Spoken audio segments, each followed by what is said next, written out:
Khadki railway स्टेशनची नवीन compound wall.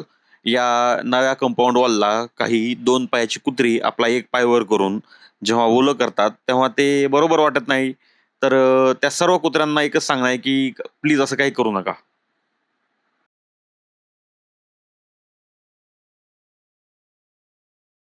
नमस्कार मित्रांनो, तुमचं स्वागत आहे आमच्या पहिल्या व्लॉगमध्ये. अश्विनीची तब्येत बरोबर नसल्यामुळे तिला मी डॉक्टरकडे घेऊन आलो होतो आणि येता येता समोर जो दिसतोय तो आहे मेट्रोचा नवीन झालेला पूल. या ब्रिजवर जी लाईटिंग केलेली आहे ती फार सुंदर आहे आणि या लाईटिंगकडे बघून अश्विनीचं असं म्हणणं आहे की हा पूल जो आहे तो भविष्यातील झडब्रिज असू शकतो. आता तो भविष्यामधील झडब्रिज होईल की नाही होईल हे आपल्याला भविष्यात कळेलच. आणि आता घरी जाता या ज्या ठिकाणी तुम्हाला दिसतंय या ठिकाणी मला पहिलं ट्रॅफिक चालान लागलं होतं. पुण्यामध्ये आलो होतो तेव्हा. ट्रॅफिक पोलीस नावाची जी काही संकल्पना आहे ही मला आधी माहीतच नव्हती. कारण मी जिथून येतो त्या ठिकाणी असे ट्रॅफिक पोलीस वगैरे काही प्रकार नव्हता. कुठूनही गाड्या चालवा, कशाही चालवा, हेल्मेट वगैरे, लायसन्स वगैरे असा काही प्रकार माहीत नव्हता. वयही कमी होतं माझं. पण आता सगळ्या गोष्टी मी पाळतो बरं का. आपल्याकडे सगळे डॉक्युमेंट्स एकदम क्लिअर असतात गाड्यांचे. आणि सध्याचे पेट्रोलचे भाव गगनाला भिडलेले आहेत. त्याहीपेक्षा पेट्रोलमध्ये जे इथेनॉल ब्लेंडिंग केलं जातं त्यामुळे माझ्या ह्या नवीन ज्युपिटरला तर काही प्रॉब्लेम नाही आहे. पण जी माझी शाईन आहे, जिचं बरंच वय झालेलं आहे आता, त्या गाडीला मात्र प्रॉब्लेम होतो. रोज सकाळी सुरू करताना ती गाडी बराच वेळ परेशान करते. पेट्रोलचे भाव तर आहेतच गगनाला भिडलेले, त्याला आता आपण कोणी काही करू शकत नाहीत. तर चालायचं काय, हेच आयुष्य आहे म्हणत. अश्विनीच्या मागे बसून स्कूटीवर जी मजा येते ती काहीतरी वेगळीच आहे. कारण एकतर ही मी सोबत असताना कधी स्कूटी चालवत नाही आणि मलाच म्हणते तू चालव, तू चालव. आता आपण किती चालवायची ना. तर असो, चालवायचं. बायकोचं ऐकायला लागतं मित्रांनो. बायकोच नाही ऐकलं तर मग संध्याकाळी जेवायला नाही मिळत. म्हणजे काही लोकांना खिचडी तरी मिळत असेल, आपला ती पण नाही मिळत. आणि हा जो ब्रिज आहे मित्रांनो समोरचा, रेल्वेचा, नतावाडीमधला. आधी मला वाडी म्हणजे काही माहीतच नव्हतं. पण नतावाडीचं नाव आहे नरवीर तानाजी वाडी, जे की खूप भारी नाव आहे. आणि तुम्ही बऱ्याच PM10वर मागे लिहिलेलं दिसत असेल तुम्हाला नतावाडी. तर ती नतावाडी म्हणजे नरवीर तानाजी वाडी आहे.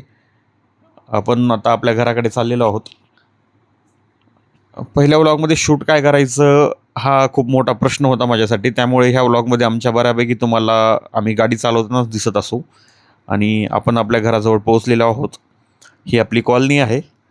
माझ्या कॉलनीचं नाव काय आहे हे मी तुम्हाला आत्ता सांगणार नाही आहे. पण जर कोणी तुम्ही बघितले असेल तर तुम्हाला कळेल. याची हाईट जास्त आहे त्यामुळे तो असं फ्रेममध्ये येत नाही. आणि ह्याला फ्रेम घेतलं की ही बारीक होते. मग हिला असं फ्रेममध्ये घ्यायला लागतं. मग असं करायला लागतं. असं आम्हाला अभिमान आहे, मान आहे, मान. मलाही असंच वाटायचं. प्रत्येक जावायला वाटतं त्याला त्याच्या सासरवाडीतलंही मानतात.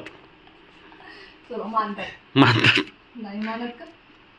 आणि ती जे पालक आहे ना त्याला मिक्सर मधून फिरवायचं आणि कणकेमध्ये ते मिक्स करायचं, पोळा करायचा. आणखीन म्हणजे त्या पोळ्या पण ग्रीन कलरचा. आणखीन खिचडी तरी होणार आहे ना खायला नक्की. खिचडी तरी होणार आहे नक्की. आणि साधा भात लावायचा आणि त्या कढी सोबत भात संपवायचा. दगाबाज खिचडी कर. आता खिचडी उद्या करून. मला नाही वाटत काय होईल. आम्ही शेवटी पाणीपुरी खाणार आहेत आज. तुला काय खायचंय रे पांडू? त्याचं नाव मिस्टर कडल्स आहे. मिस्टर कडल्स नाही, हा पांडुरंग आहे. पांडुरंगला आता आपण बार्बर शॉपकडे नेऊ. त्याच्या डोळ्यावर केस येतात. त्याचा छोटा बघू. फायनली ही पालकाची काहीतरी चपाती होते. पण ती वाटत नाही जास्त हिरवी, कारण पालक खूप कमी टाकला. मध्ये डाळ पण आहे कुठली तरी.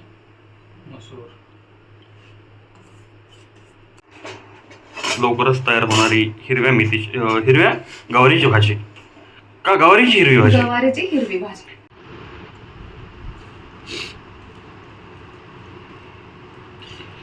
जेवण करून आपण आता निघालेले आहोत मित्रांनो DMartकडे. कारण महिन्याभराचं जे काय राशन असतं ते आता आम्ही DMartमधून भरायला सुरुवात केलेली आहे. मधल्या काळामध्ये आम्हाला दोघांनाही खूप सवय लागली होती की काही पाहिजे असेल तर ब्लिंकिट कर, स्विगी कर. याच्यामुळे कसं पाहिजे त्या गोष्टी घरी येत होत्या. पण त्यापेक्षा आपण स्वतः जाऊन आणलेलं खूप बरं पडतं मित्रांनो. त्यामुळे आम्ही ठरवलं दोघांनी की आता इथून पुढे जे काही आणायचं आहे ते आपण दोघं जाऊ DMartवरून घेऊन येऊ. स्मार्ट बाजारमध्ये पण चांगलं मिळतं असं आमची एक मैत्रीण म्हणते. पण त्यामुळे आता स्मार्ट बाजार कधीतरी आपण जाऊन एक्सप्लोअर करूया.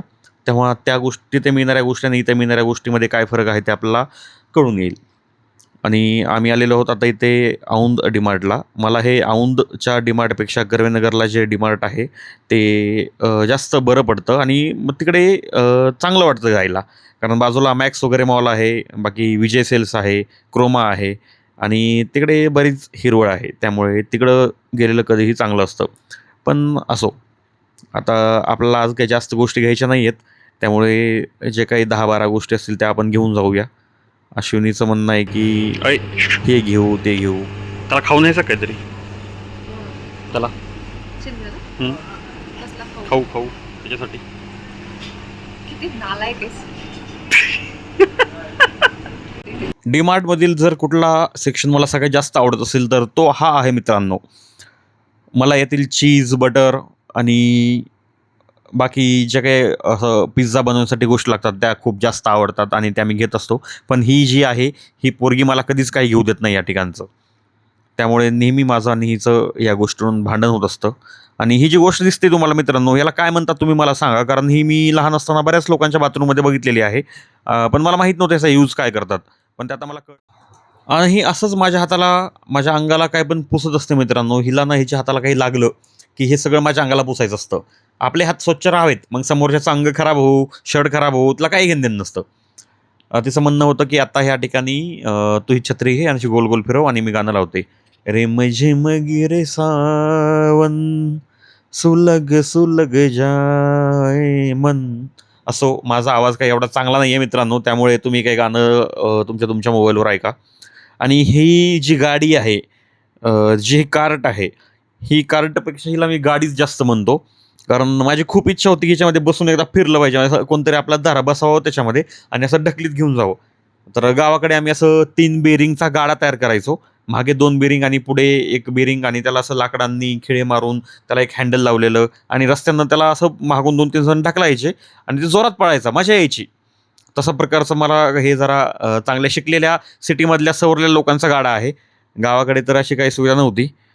तर आता तुमच्याकडे आहे इथं तर जे लहान लेकरं आहेत, जे याच्यामध्ये बसून पूर्ण डीमार्ट फिरतात, तर ती खरीच प्रिव्हिलेज आहे त्या लेकरांना हे. आणि त्यांच्या आईवडिलांनी कष्ट करून त्यांचं आयुष्य खूप चांगलं केलेलं आहे असं म्हणता येईल. तसा कष्ट तर आपल्याही आईवडिलांनी केलेला आहे. पण असो. आणि आता आज हा जो दिसतोय तो MPSCचा पेपर. तो मी MPSC फक्त मी पेपर जो आहे तो याच्यासाठीच लिहिला आहे की भविष्यामध्ये मला माझ्या लेकरांना सांगता यावं की तुमचा बापानं पण MPSC दिलेली आहे. म्हणजे ते पण जेव्हा MPSC देतील त्यांना आपणच पहिल्यांदा करतोय अशी फिलिंग येणार नाही. त्याच्यापेक्षा त्यांना त्यांच्या चुलत्याकडे बघून तर जास्तच हॉटेल पाहिलं ना, त्या हॉटेलचं नाव आहे बाबा रामदेव. माझी बायको म्हणते त्या हॉटेलमधले वेटर सुद्धा योगा करत करत ऑर्डर देतात का काय. 5 जोक मारतात एकदम फालतू फालतू. सगळं आहे त्याच्यामध्ये, फक्त म्हणजे राहण्याचे आणि खाण्याचे पैसे सोडून सगळं. घरापासून एअरपोर्ट पासून हॉटेल पासून साईट सीइंग सगळं. एक रेल्वे स्टेशनची, खडकी रेल्वे स्टेशनची नवीन कंपाऊंड वॉल. या नव्या कंपाऊंड वॉलला काही 2 पायाची कुत्री आपला 1 पाय वर करून जेव्हा ओलं करतात तेव्हा ते बरोबर वाटत नाही. तर त्या सर्व कुत्र्यांना एकच सांगणं आहे की प्लीज असं काही करू नका.